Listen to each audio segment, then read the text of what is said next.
Rachel Alexander is a journalist for the Arizona Sun-Times. She also has an opinion column at Town Hall, and she's the hostess of a podcast called The Thought Criminals. She's also an attorney and used to work as a prosecutor, which is why I'm going to pepper her with many legal questions today as we go through the topic of lawfare. But before we do that, I wanted to thank you, Rachel, for coming on. Thank you. That's a great introduction. I stole it from many of your other interviews that I was watching and enjoying. Very, very wonderful content that you produce. But I wanted to start by asking you kind of very general ginger questions, not anything specific that will get us kicked off of any media platforms. Cowardly, he said. But but given the fact that you are kind of an expert in this domain, unfortunately, can you like tell me like your like how would you describe what's going on now with lawfare? How I would describe it is that the left is always trying to figure out different angles to shut down conservatives' free speech, conservatives getting their message out, conservatives getting elected to office, things like that.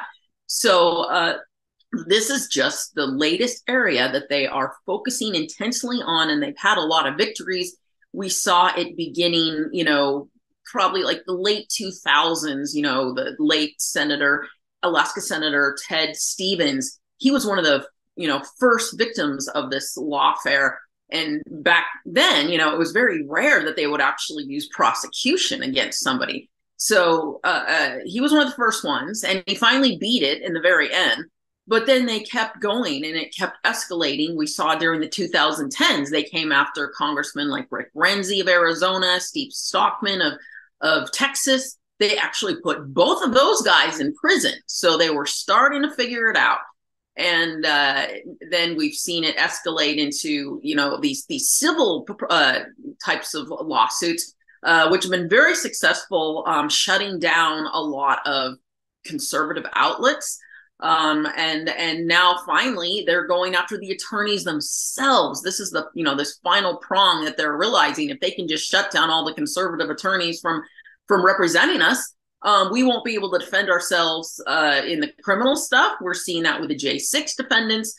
They can't defend themselves as well. And people like Carrie Lake, her attorneys aren't even election attorneys, because a lot of the election attorneys have been targeted. They're being disbarred.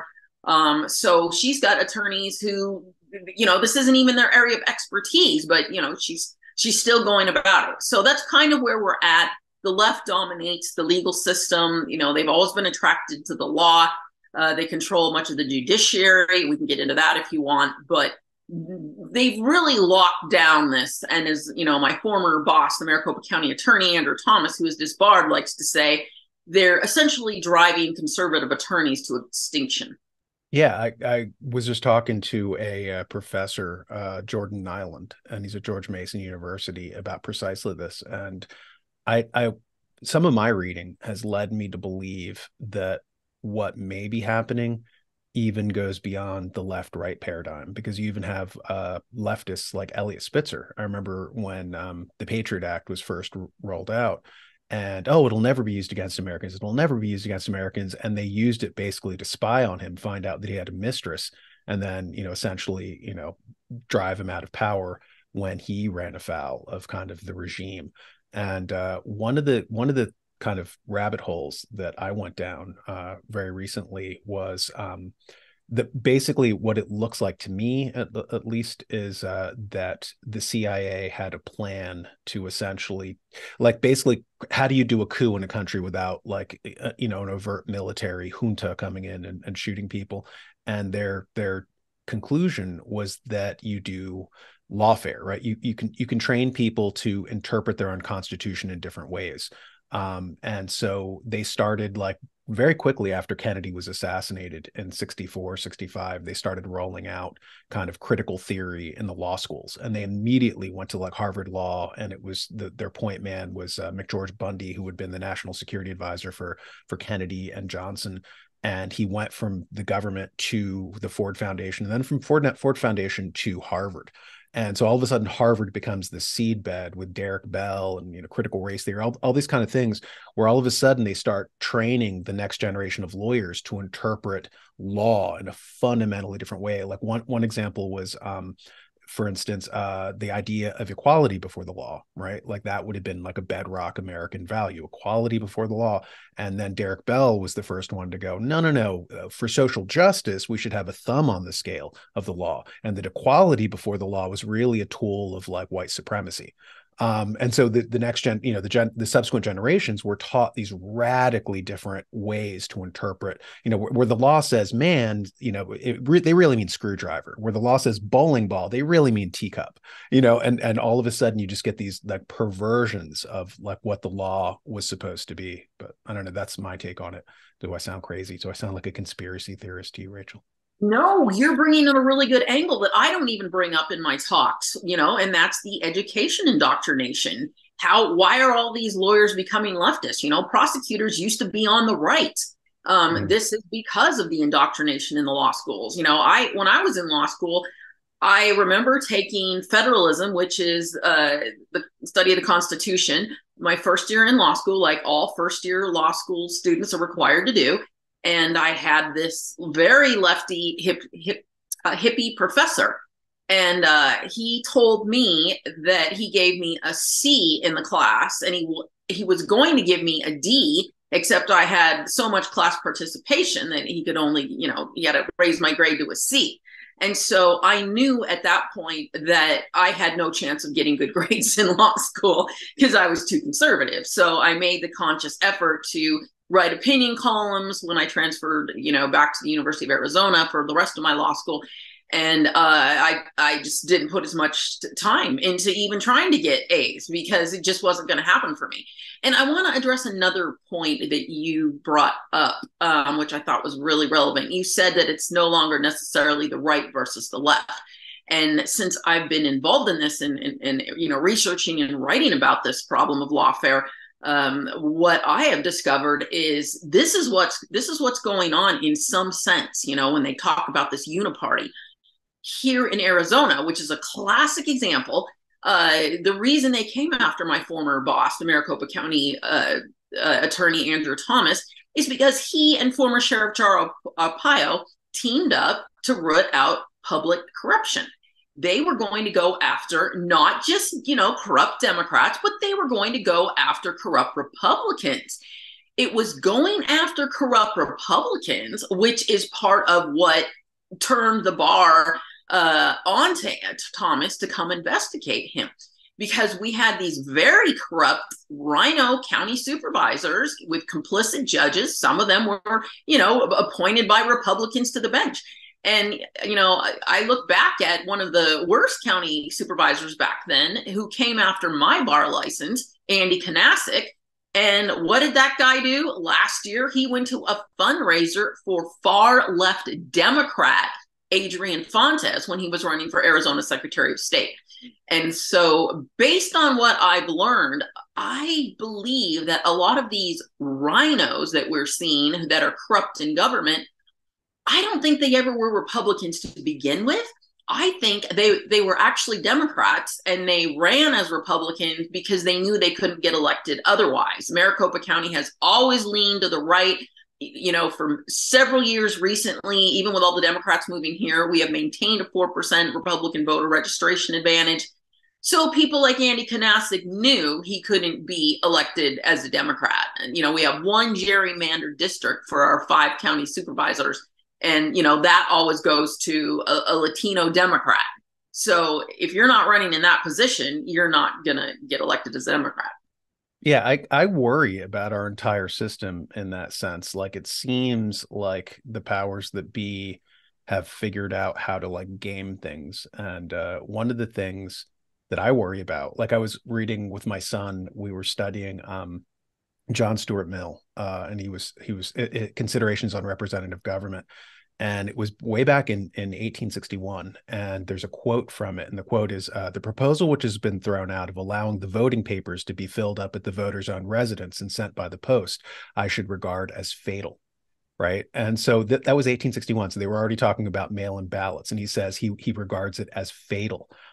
because of it's rife for manipulation. And in 18, I think it was 1864, the Washington Post, they had an article, and it was entitled "Mail-in Ballots Were Part of a Plot to Deny Re-election to Lincoln" in 1864, right? So this is something that we've been dealing with for like a long time, where, I mean, they're acting like these are like new concepts, but like when you don't have, at least back then they had a paper trail, like paper ballots are a paper trail, right? So once we decided to go with mail-in ballots, so once we decided to have electronic voting rather than paper voting, and by the way, this gets back to the Republican versus Democrat thing, because that happened as a result of Bush v. Gore, right? So all of a sudden they were making this big deal about hanging chads, and it's paper ballots are just too hard, and we need this new electronic voting with no paper trail. And then all of a sudden things started getting very sketchy. And you're not allowed to kind of say that, and we won't, go into particular cases. I'm sure both of us can think of both, but of many, many. But yeah, I'm really worried about that. Like the concept, even the concept. I was reading, what was the book, The Price of Everything by Eduardo Porter, and he talked about how recent secret voting was. I had no idea. I was just, oh, it's a staple. Secret voting is a staple of our republic. No, I mean, my state of South Carolina, they only did secret voting in 1940. So if you have secret voting and you have no paper trail, and just recently a Trump appointed judge, I think, just once again did, oh, people aren't going to need IDs to vote, how could the people possibly have confidence in any of the elections going forward? Well, that's what we think, and we're completely reasonable. But I mean, these people will stop at nothing. I mean, the spit I hear on X every day from the left trying to, justify everything is it's just amazing. I mean, and I don't know how these people can sleep at night with a real clear conscience. I mean, these are the people who would throw the baby out with the bathwater.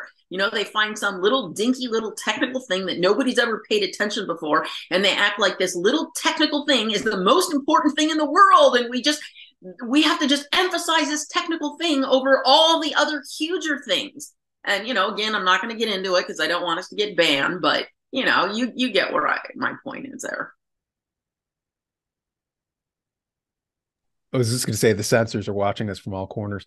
I was, yeah, just you made me think of something else when you were talking about, like, you're in a border state, right? And so somebody had made the point, and this was a couple of years ago, and they were talking about like California with counting people who were in the country illegally in their census, and thus acquiring political power through these large numbers of kind of undocumented foreign citizens, foreigners in the country illegally, let's call them.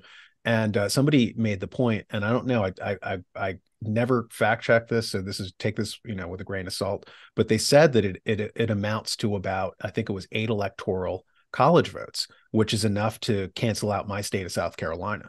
So if you're using foreign nationals to cancel out the votes of legal U.S. citizens, I mean, that is a Jim Crow issue on steroids that dwarfs anything that happened in the 1960s. And yet, where are the courts? Like, where the civil? Why don't citizens have civil rights? It's the strangest thing. I've actually been hammering that issue now for a while because I'm one of those half of the conservatives who are divided over going to a national popular vote. And I've done all the research, extensive research from the organization behind it. And I think it's actually a viable solution. And that is one of the key reasons, is because when you've got these states that have a certain number of electoral votes, right? If California gets a few more because they're counting illegal immigrants in their census, and so they get a few more electoral votes, exactly, they're going to cancel out electoral votes from the more red states that don't count the illegal immigrants, because most of the illegal immigrants are ending up in states like California. So it's a powerful argument. I mean, it is affecting your right to vote, and nobody's calling attention to this because there are too many conservatives who don't understand the national popular vote argument, so they're against it. And then you've got the left that doesn't want people to know about that. So basically what you said, nobody is talking about. Yeah, I mean, it is. And this is what I said, like, when I keep thinking about it over and over again, it really does seem like there were people in the wake of, and we're recording this, by the way, on the anniversary of the assassination of John F. Kennedy. But so many things happened like right in the wake of that, so many changes to the way that our government worked. Um, that really make you wonder if a coup had happened to change us from a republic into more of an oligarchy, and they used law to essentially do it. Like, just getting back to Derek Bell, another one of the assumptions of law that they changed in the law schools. By the way, my mom was a lawyer in Rutgers, so I grew up in a house full of lawyers. My aunt was a lawyer too. My first job was as a runner in a law office as a little kid. But yeah, and they were leftists. They were that first generation where they were kind of brainwashed by the critical theory and all this kind of stuff. So I grew up with many left. I rebelled in many ways. But Is your mom, so your mom's on the left, or? yeah, oh, hard. I mean, like, she, and whatever is the latest thing she'll have on her little Facebook page or whatever, And my dad too. My dad was he was a poet, and many of his friends were famous poets, people on the left in New York, that scene. And I would go to parties Allen as a little Ginsberg kid. theme after him, right? With what? Allen Ginsberg scene, like what you Yeah, I went to there. several of his birthday parties. Yes, Allen Ginsberg. Ah, How? nice. Yes, he personally was friends with Allen Ginsberg before he passed. But yeah, and I would go to parties with communists and just people. I mean, just anything that was antisocial, or they would consider like edgy, subversive. Anything that was cool, and that's what I was taught as a kid. And as a result of that, my first foray into literature was Russian literature. Why Russian? Because my dad was teaching me, at the time of the USSR, that the Russians were the good guy, whatever. And so my head was just filled with that, and it was only through rebelling from my own, but it was because of law schools, right? Like they were generation one of kind of that indoctrination. And as I said, like, looking back on it, one of the ways that law changed was equality. The law is now bad. That's white supremacy. But another one of those was the concept that the law should not operate for the majority, it should operate for a minority, right? And Derek Bell explicitly says that the law should not operate for the majority. And that's what I mean, our whole concept of a government, we're a republic, which means res publica in Latin, the people's thing. It's a government of the people, by the people, for the people. And now the law schools are saying, oh, well, maybe the law shouldn't operate for the people, it should just operate for this minority. And at first they used stalking horses, and at first, like, the civil rights movement was like we're going to use race as a stalking horse for this oligarchical class. Or then it turned into gender, we're going to use gender for this, but really everything redounds to the advantage of this oligarchical class. And now the law isn't there for us, the law is there to protect their power, to protect their interests. And yeah, I mean, that you're absolutely right. It was the law schools were the ones that kind of disseminated that, and then from the law schools it went to the universities and stuff like that, and it kind of spread to the kids to within like a 30 or 40-year period. I mean, now that's the the go-to, the common knowledge. What's the word for that? Anyway, I've rambled. Jump No, in, Rachel, I save like, me. I really like the philosophical aspect. My older brother, he majored in philosophy, and I've always really enjoyed it. And I feel like, a lot of these younger generations, they're just lacking that historical philosophical foundation.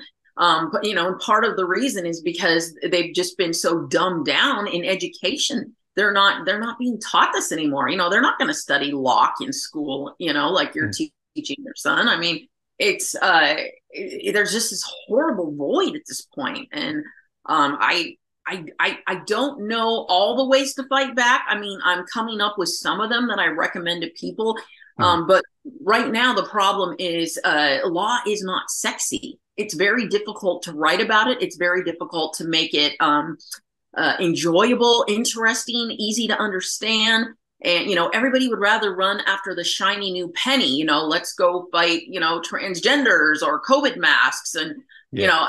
those are very important issues, but we also need people to look into this area of the law, because it touches on everything. If the left comes after us with criminal prosecutions, we're going to need defense attorneys. And right now, they are just gobbling up and disbarring and disciplining, any of these attorneys who do that. So we can't ignore it at our peril. And unfortunately, I'm just finding too many people, their attitude is, well, if it doesn't happen to me, then it's not a problem. And And I admit, I'm sure I had the same attitude before the left came after me in 2010. I probably would have gone about my life being a good old government attorney and not really rocking the boat. Maybe, I don't know. I'm probably not that type of person, but the thing is, we have to find ways to fight back. And I think you brought up a really good one, which is looking at the law school, stopping the indoctrination. And then the ones I always point out are, we have to start defending our conservative attorneys. I'm trying to find, start an organization to do that. We need to go aggressively after these left-wing attorneys that are doing it. And we need to infiltrate the state bars, because right now they're just controlled by all these do-gooder left-wing attorneys, while us conservative Christian types are all at home with our families in our free time and going to church in our free time. These typical left-wing types, they've got all the free time in the world to do their busybody thing. And then the final aspect is, we need to be more informed about our judges. So another project I'm trying to do is to review judges, because right now there's no real reviews out there. You go to these judicial ethics commission reviews of the judges, and they're all like, so and so has a really good personality, he has a really good disposition, he handles his caseload fairly fast. Never tells you if they're a Republican, a Democrat, any of their political decisions, any of their ties to left-wing organizations. You're never going to find out anything like that about them. Yeah, I mean, just I was going to hit that when you mentioned them coming after conservative attorneys. They're also coming after conservative judges. Look at even at the level of the Supreme Court, where they started doing this phony baloney kind of, oh, we need new ethics, things for the Supreme Court. And then the Supreme Court just recently came out with this bogus kind of, John Roberts, ethics that had no ethics in it. Like one of the lines in it was, to preserve the power and independence of the judiciary. And I'm like, that's not ethics. That's the protection of your power.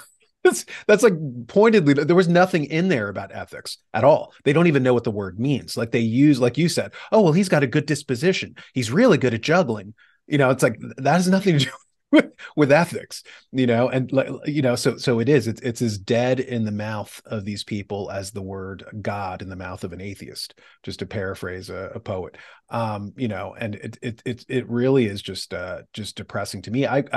That's my background. My background is business ethics, and I do ethics coaching for kids. I've written ethics books, and I'm like looking at at the Supreme Court kind of ethics thing, and I'm like, there's no ethics. We will protect our power. And they've gotten so arrogant, they don't even realize how bad they look at this point.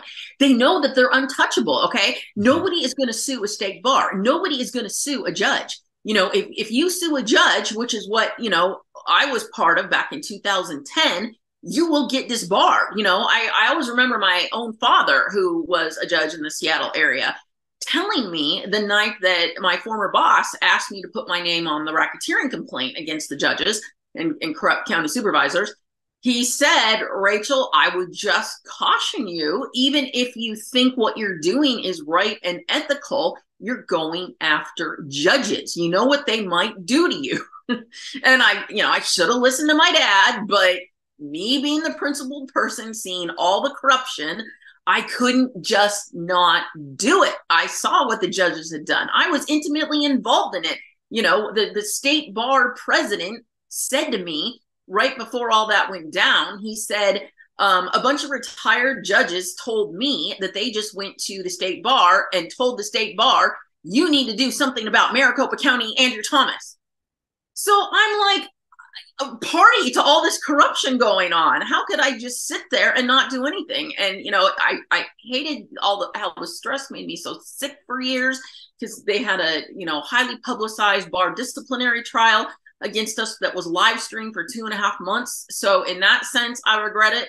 But overall, can I say I regret agreeing to put my name on that racketeering case? No, because God puts everybody in a place. And I believe God wanted me to do that. So now I'm educated, and now I can speak out about it. Yeah, well, my aunt, I mentioned the aunt before, who's an attorney with my mom, the two sisters who are attorneys, and she quit law because in her case, she was a woman of the left. She was, as per pattern. And so she was a defense attorney, and to the point where, she was defending a guy for rape and saying, "Oh no, he's not a rapist," and the guy tried to rape her. So she was having trouble keeping her ideals, keeping her worldview intact. But I it love went that. I things love that. things went awry for her, as well, not just with the clientele, but also with the people above her. So she was getting it from both sides, because she was a bleeding heart liberal, and she would feel bad for poor people, and she started charging them less money. And she was warned, don't do that, because you're gonna, the guild, the lawyer guild is going to come after you. And she started losing cases that she should have blatantly won, because the judge was affiliated with the law firms that were angry at her. And then once she stopped doing it, then she started winning cases again. And at that point, she was just like, "Is this what it is?" She was like, I don't think I want to do this anymore. And she quit. She stopped practicing. I think she was about 40, when she finally, kind of walked away, because she just saw like how corrupt it was where she was in Ohio. She was in Cleveland, Ohio. So I'm, kind of putting you on call, Ohio. I merely did the public defender law clinic in law school, right, for half a semester. That's my whole experience being on that side of the fence. And the corruption I saw in that internship was so disgusting to me that I knew there was no way I could be a criminal defense attorney. And we do need them. That's the thing. We do need conservative criminal defense attorneys. We're going to need them because the left is going to be coming after us. But unless you can pick and choose your clients, it is not anything for super ethical people to enjoy. I remember, the woman I was working for when I was doing this clinic, she was trying to defend this guy who, I just remember, he had a permanently red face, and he had gotten like an extreme DUI. And, she told me, off the record, that he had tons of DUIs, but all the jury was ever going to hear was that he had like that one extreme DUI. And I just remember thinking to myself, I mean, this guy is like a living, death machine on the road. I just, and the ironic thing is I always thought if I was ever going to be a criminal defense attorney, I would want to be a DUI attorney. That's the only one I think I could do, because it seems like, I know a lot of people who drive drunk, right? So I can sort of understand it.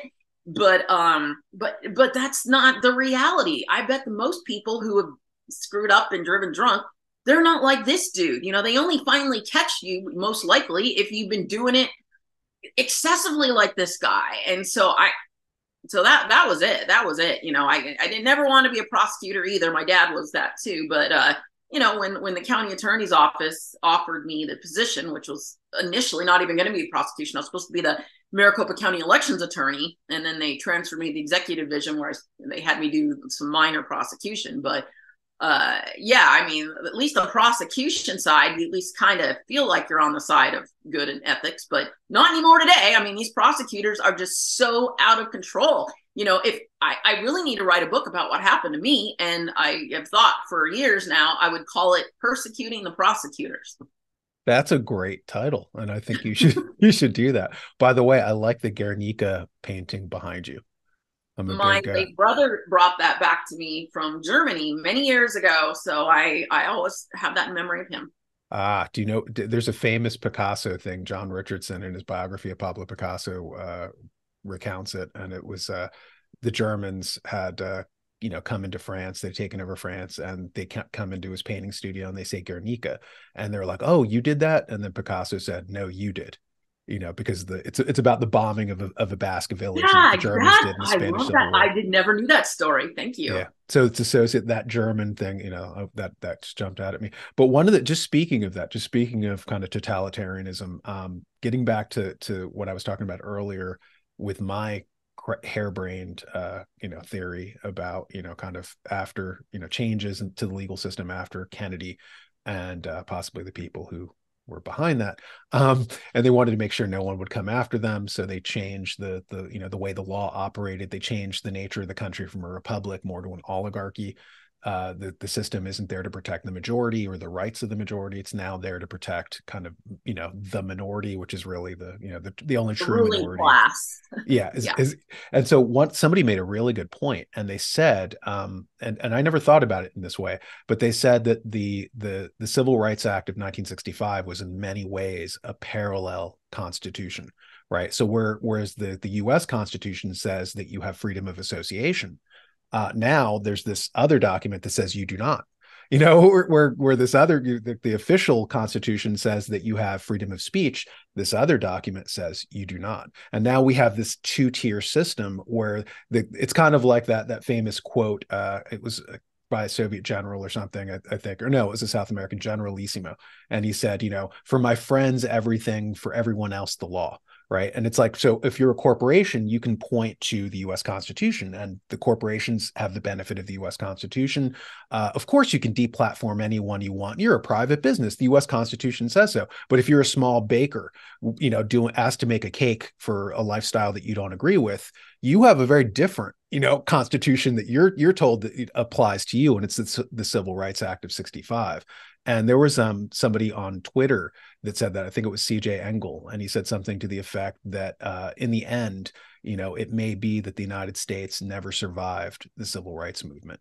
And Barry Goldwater warned about that at the time, you know, and everybody, and of course he was denounced. Oh, you're a racist, you're a bit, and of course he wasn't, but he was saying these things could be abused in this way, that totalitarianism would come in under the guise of, kind of like Joseph Stalin. He wasn't mass murdering, you know, 50 million people because he wanted power and was ruthless. No, he was doing it because he was protecting the workers, right? He's helping this dispossessed, vulnerable class. And that's where, you know, so they use these people as a human shield. And so, you know, early on, they were using that same tactic. Oh, well, this is the downtrodden. Of course, we're going to take your freedoms and your civil rights and all these things, but we're doing it to help this, you know, this minority group. Insert minority X. It doesn't matter. It changes.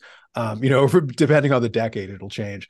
But yeah, I mean, there was a lot of sense that seemed to make to me. But I'm a very superficial student of law. I don't know. What's your take Well, on that? you're a student of deep philosophy, though, and obviously political science. So I think you absolutely nailed it, and you know, thought about it on a level deeper than I have. And you know, what strikes me about the 1965 Civil Rights Act is that it's part of a bunch of tactics that the left uses, where they use an extreme example to get that made into law, or that made, you know, the regular mantra, and then they're able to expand it to everything else. So in that sense, what they did is they took something really horrible, discrimination against blacks, and they used that to push through what would have inevitably happened anyways. I mean, eventually all the discrimination against blacks was already beginning to go away.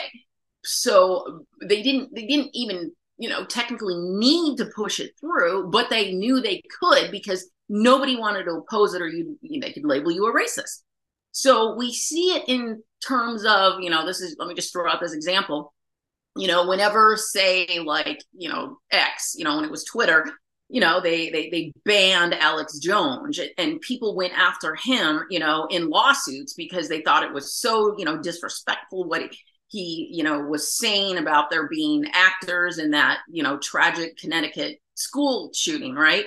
So they were able to go after a really unsympathetic person and, you know, crack down on him. You know, few people, you know, stuck up for him with the lawsuits and all that, and getting banned because, you know, nobody really liked the guy that much. And even a lot of us on the right thought he was kind of fringy, right? So, but they're using that to create precedents in the law where they can now go after everybody else.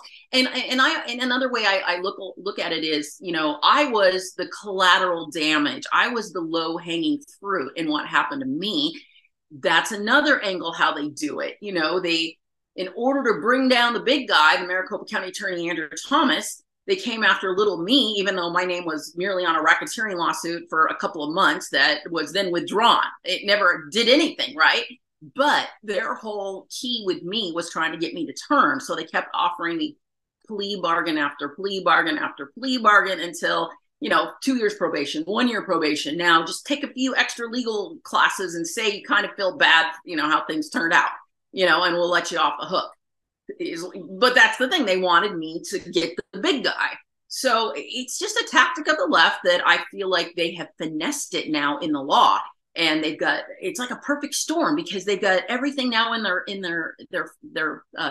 favor, from the judges being controlled by the left to the state bars. You can't take on the state bars. You know, you can't sue the state bars.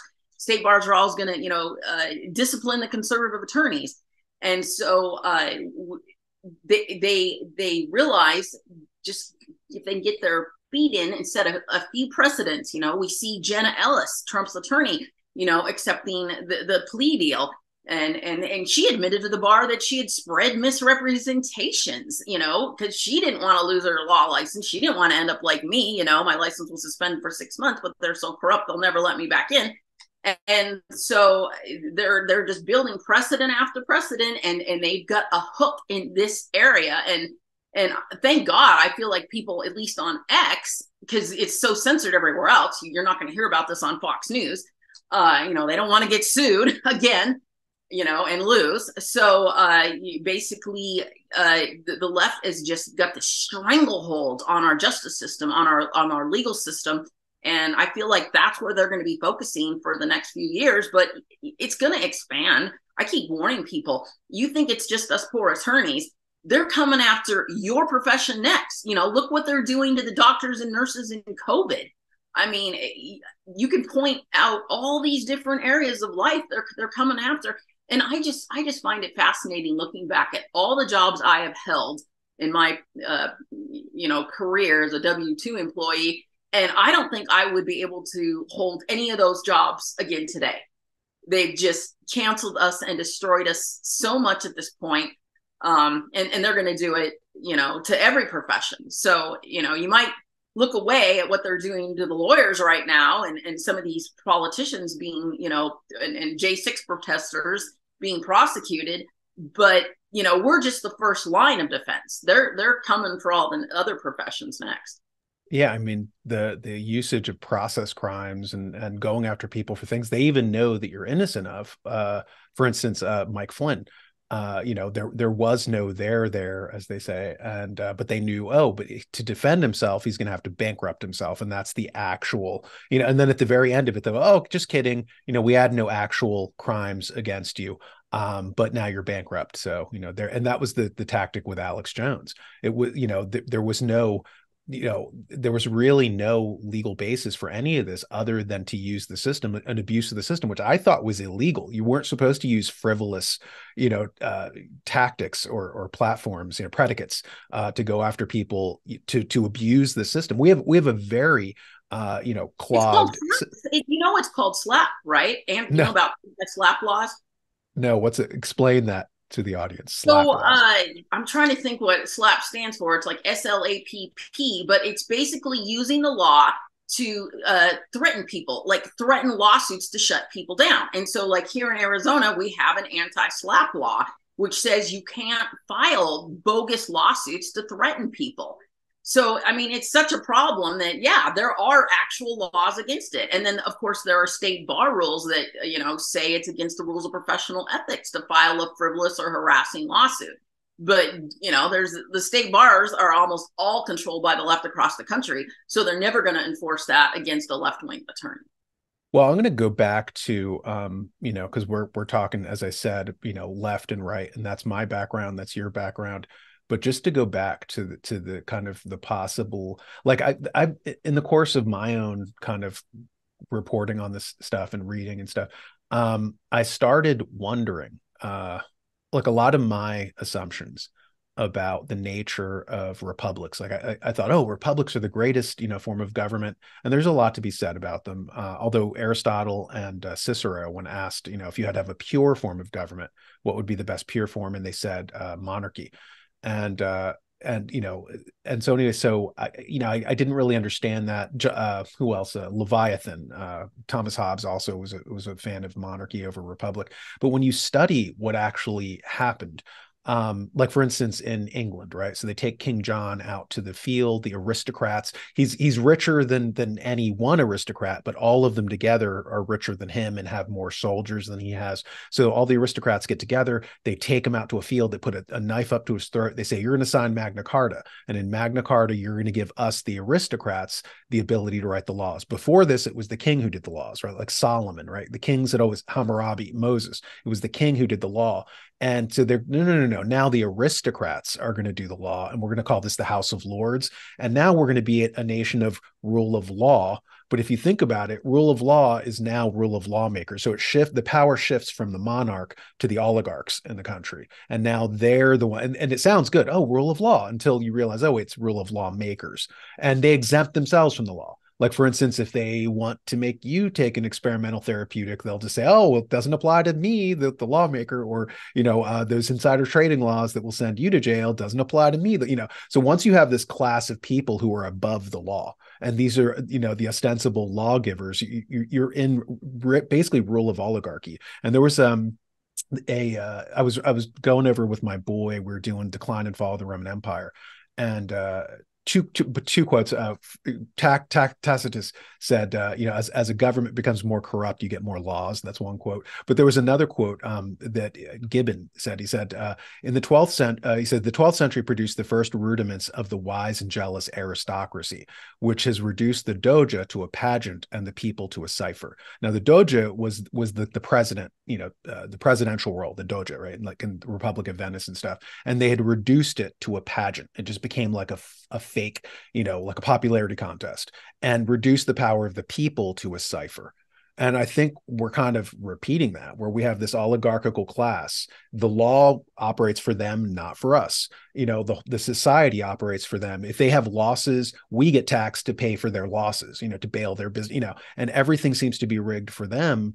And I think that that's kind of what naturally happens, in a society that was once rule of law, but now it's rule of lawmaker, and that's a very, very different thing. And I think conservatives are still about rule of law. They'll still be pointing out the law, but the law says this, whereas the lawmaker will just, I don't care what you think it says. Person doesn't mean person. Person means corporation. Like I said before, bowling ball doesn't mean bowling ball. Bowling ball means, ballerina slippers, and you're like, how do you deal with that? When the other side just makes stuff up as they go along and no one stops them, like that assertion of power. I really like where you're going with that. We're no longer a nation of a rule of law, but a nation of lawmakers, because that explains a lot of what I'm seeing. You look at these jury trials where we think, okay, you get a jury of your peers. Trump will finally be exonerated, or one of these cases will finally have a fair outcome. But the law has been completely manipulated by the leftists controlling it. So, for example, in jury instructions, the judge can tell the jury, like they did in the Dominion Fox News lawsuit. The judge said everything that Sidney Powell, Rudy Giuliani, or anyone else said on Fox News regarding election fraud, you must view that as false. So with jury instructions like that, of course, the jury is only going to be able to come to one conclusion. And so that's why Fox News settled. And so this is a big thing, that what we're seeing in these types of trials. But there's other factors as well. One that you do hear about a lot in the media is when the judge refuses to transfer a trial to another jurisdiction where you'll have a more fair group of jurors. Why aren't any of these, J6ers, who they're not even from, Washington, D.C., they're from all over the country, why are they all forced to be given trials, if they even do get jury trials? Some of them just go with the judge because they might think they might have a better, chance with the judge if it's a Trump-appointed judge, right? But if you're in inner city D.C., you're not going to get a fair trial. And I know in one of the cases, I believe the Jack Smith prosecution going on of Trump and the other defendants, they have tried to get that trial removed to a different jurisdiction 16 times. And the judge has denied it 16 times. So those are just two big problems in our, criminal justice system, where the law has just been turned upside down. And so, all these people who go on and on about how, well, at least you can get a fair jury trial in America, that is just a MSM spin at this point. That's not the full story anymore. They're just, they're basically just lying to you, lying by omission, when they don't tell you all these factors that are undermining a fair jury trial. Well, that's just to go back to John Stuart Mill. He said no matter how good your, kind of governmental apparatus is, no matter how good your constitution is, it's meaningless if you don't have a people willing to enforce it. And he said it's like a horse without a rider. And so yeah, so we have all these great protections, and you have all these, checks and balances to make sure that people get fair trials and due process. But then they're not. But then there's no response. The people are just apathetic. They're sitting on the couches. There's nobody, doing anything. And so, evil prevails, like that famous Edmund Burke quote about, that all it requires for the triumph of evil is that good men do nothing. And so I mean, yeah, I mean, unless more people like yourself kind of speak out, you take a bullet, of course. I mean, as you did, career wise. I mean, they came after you, but they came after Socrates and they came after Jesus. And I don't mean to, offend anybody watching this, but to compare you to Yeah, you to compare me to Jesus, and the left is really going to go off there. Jesus, Socrates, Alexander. And yeah, but nevertheless, that is the true lesson of ethics, is that you're not going to get a personal advantage out of it, but you did it anyway because it was the right thing to do. And with that, I want to end it right there and just thank you so much, not just for coming on, but thank you for taking the bullet for the rest of us as you did in Arizona. Well, thank you for having me on. I didn't know you had this philosophical background, and it's just been fabulous. And I can now add it to my rapport as well. Well, okay, well, awesome. Well, aside from the thought criminals and your writing for the Arizona Sun-Times, how can people get more of your work? I'm pretty much on X like 24/7. So people really need to just go there, Rach_IC. Otherwise, yeah, Arizona Sun-Times, I write the 5 news articles a week, and I write the opinion article once a week for Town Hall. Awesome. Well, I hope I can have you on again soon, Rachel. You're the best. Yeah, you're the best. Have me on anytime. I'm good. I'd like to take a moment to thank you for watching. If you'd like to stay updated, hit the like and subscribe buttons, but more importantly, if you don't want to see me reduced to shelling my old merch such as the Daniel Natal in action figure, where you can see Daniel engaging in an action as he watches TV, or engaging in an action as he surfs the internet, or failed products like the Daniel Natal Pez dispenser, or the even more ill-considered Daniel Natal urinal cake, think about supporting the show by buying one of my books. For instance, you can buy my book, Actionable Ethics. The link is in the description below.